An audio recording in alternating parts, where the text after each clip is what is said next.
کچھ رشتہ دار بالکل کورونا کی طرح ہوتے ہیں، ان سے مناسب فاصلہ رکھنے میں ہی آپ محفوظ اور پرسکون رہ سکتے ہیں۔ اے اللہ، مجھے اتنا صبر دے کہ میرا دل ہر حال میں مطمئن رہے۔ اللہ مجھے اتنا مضبوط بنا دے کہ مجھے کوئی توڑ نہ سکے۔ اللہ مجھے اتنا قریب کر دے کہ کسی اور کی مجھے ضرورت نہ پڑے۔ اللہ مجھے اپنی اتنی محبت دے کہ کسی اور کی محبت کے لیے نہ ترسوں۔ اللہ مجھے دنیا کی اتنی سمجھ عطا کر دے کہ میں تیرے ہر فیصلے پر راضی ہو جاؤں۔ اللہ مجھے اتنا نواز دے کہ میں کسی کے محتاج نہ رہوں۔ اللہ مجھے اپنی یاد میں اتنا مشغول کر دے کہ مجھے کسی کی یاد نہ ستائے۔ اللہ مجھے اپنا اتنا قرب عطا کر کہ مجھے دنیا کی چاہ نہ رہے۔ آمین ثم آمین۔ یہ کیسا دور ہے، یہاں کوئی اپنے دکھ سے اتنا دکھی نہیں جتنا دوسرے کے سکھ سے دکھی ہے۔ سب سے بڑا فتنہ مال ہے، جس کے پیچھے لوگ ہر رشتے کی اہمیت کو نظر انداز کر دیتے ہیں۔ ہر چیز کا صدقہ ہوتا ہے اور عقل کا صدقہ یہ ہے کہ جاہل کی بات سن کر برداشت کرنا۔ اگر آپ کے خط و خال آپ کی عمر سے کم نظر آتے ہیں تو اس کا مطلب ہے کہ آپ کی اندرونی خوبصورتی زندگی کے ظلم سے زیادہ مضبوط ہے۔ ڈپریشن ختم کرنے کا طریقہ: نمبر 1، اللہ سے رابطہ مضبوط کریں۔ نمبر 2، کچھ وقت باہر کھلی فضا میں سیر کریں۔ نمبر 3، روز صبح ورزش کریں۔ نمبر 4، خود سے مثبت باتیں کریں۔ نمبر 5، اپنوں کے ساتھ وقت گزاریں۔ بھوکے، شریف اور پیٹ بھرے کمینے سے بچو۔ جو چیز اختیار سے باہر ہو اس کا فیصلہ وقت پر چھوڑ دو۔ گفتگو کے لیے ذہانت سے زیادہ اعتماد کی ضرورت ہوتی ہے۔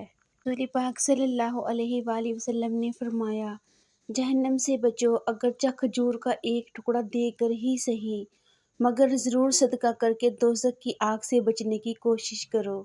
ہم سے حسد کرنے والے بھی کمال کرتے ہیں، محفلیں اپنی سجاتے ہیں، تذکرہ ہمارا کرتے ہیں۔ دشمن بنانے کے لیے ضروری نہیں کہ آپ کسی سے لڑائی کریں، بس حق اور سچ بولیں۔ بے شمار دشمن آپ کو اپنے خاندان میں ہی مل جائیں گے۔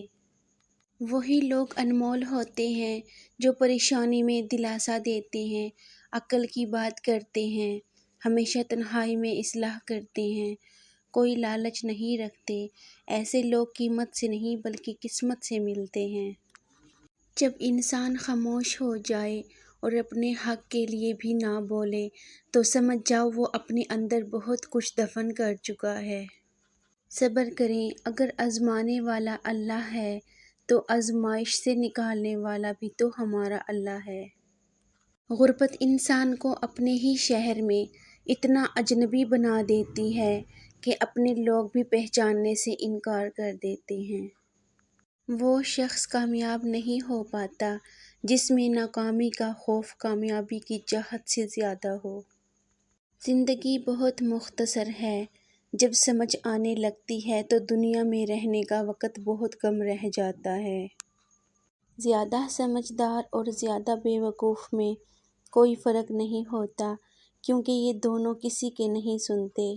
زیادہ سوچو نہیں بلکہ زیادہ سے زیادہ استغفار کرو، کیونکہ مسائل و مشکلات زیادہ سوچنے سے نہیں بلکہ زیادہ استغفار سے آسان ہوتے ہیں۔ استغفار کے فائدے: نمبر 1، پریشانیاں ختم ہوتی ہیں۔ نمبر 2، حالات اچھے ہوتے ہیں۔ نمبر 3، مشکلات آسان ہو جاتی ہیں۔ نمبر 4، مال میں اضافہ ہوتا ہے۔ رسول پاک صلی اللہ علیہ وآلہ وسلم نے ارشاد فرمایا، سب سے پہلے جو چیز انسان کے ترازوئے اعمال میں رکھی جائے گی وہ انسان کا وہ خرچ ہوگا جو اس نے اپنے گھر والوں پر کیا ہوگا۔ دکھ، درد، تکلیف اگر اللہ کی ناراضگی ہوتی تو یہ نبیوں کو نہ ملتی۔ یہ نعمت ہے جو اللہ کا راستہ دکھاتی ہے۔ بے شک اللہ آنکھوں کی سطح سدا گیلی نہیں رہنے دیتا، وہ جب ہنسانے پہ آتا ہے تو ایسے ہنساتا ہے کہ اشک رشک میں پڑ جاتے ہیں۔ لوگوں کا محاسبہ نہ کرتے پھرو، یہ کام ان کے رب پر چھوڑ دو، تم بس اپنی طرف توجہ دو۔ جس قوم میں رشتہ داری توڑنے والا ہوتا ہے اس پر رحمت نہیں اترتی۔ زیادتی اتنی ہی کرو جتنی خود پہ آئے تو جھیل سکو، اور صبر اتنا ہی سمیٹو جتنا خدا کا عذاب برداشت کرنے کی طاقت رکھتے ہو، کیونکہ صبر کرنے والے کا معاملہ اللہ رب العزت کا معاملہ بن جاتا ہے۔ آنکھ دنیا کی ہر چیز دیکھتی ہے، مگر جب آنکھ کے اندر کچھ چلا جائے تو اسے دیکھ نہیں پاتی۔ بالکل اسی طرح انسان دوسروں کے عیب تو دیکھتا ہے پر اسے اپنے عیب نظر نہیں آتے۔ مشکل دستک دے تو خوف زدہ نہ ہوں، آگے بڑھ کر دروازہ کھول دیں، کیونکہ کامیابی ہمیشہ مشکل کا بھیس بدل کر آتی ہے۔ بہترین صبر وہ ہے جس میں لوگوں سے شکایات نہیں کی جاتی۔ رب سے اس کے فیصلوں کی تبدیلی کی دعا نہ مانگے، بلکہ دعا مانگے کہ وہ آپ کا دل اپنے فیصلوں کے تابع کر دے۔ فکر آخرت وہ چیز ہے جو انسان کو ہر جگہ ہر شر سے محفوظ رکھتی ہے۔